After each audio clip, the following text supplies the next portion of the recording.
Hello மக்களே, இன்றைக்கி என்ன பார்க்க போகிறோன்னா, ரொம்ப நாளாகவே இந்த காரப்பொரி சாப்பிட்ணும் போல் ஆசையாக இருக்குங்க.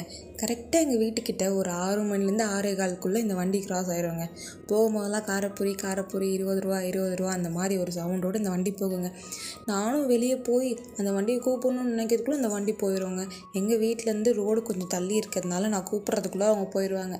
நான் இதை மச்சாங்கிட்ட சொன்னேங்க, நான் காரப்பொரி சாப்பிட்ணும் போல் இருக்குது, ஆனால் நான் கூப்பிடும் போதெல்லாம் அவங்க போயிடுறாங்க அப்படின்னு சொல்லிட்டு.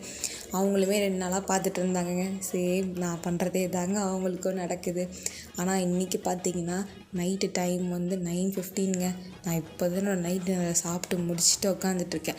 இவங்க அந்த சவுண்டு கேட்டதும் வேகமாக ஓடி போனாங்கங்க. எங்கே போனாங்கன்னு பார்த்தா காரப்பொரி வாங்கிட்டு வராங்கங்க. வாங்கிட்டு வந்து இந்தா நீ கேட்ட காரப்பொரி அப்படின்னு சொல்லி கொடுக்குறாங்க. இப்போ தானங்க டின்னர் சாப்பிட்டேன்னு கேட்டால், பரவாயில்ல நீ ஆசைப்பட்டல சாப்பிடு அப்படின்னு சொன்னாங்கங்க. நீங்களே பாருங்கள், 9:15க்கு போய் காரப்பொரி வாங்கிட்டு வராங்க. இந்த மாதிரி உங்கள் வீட்டில் யாராவது பண்ணியிருக்காங்களான்ட்டு கமெண்ட்டில் சொல்லுங்கள்.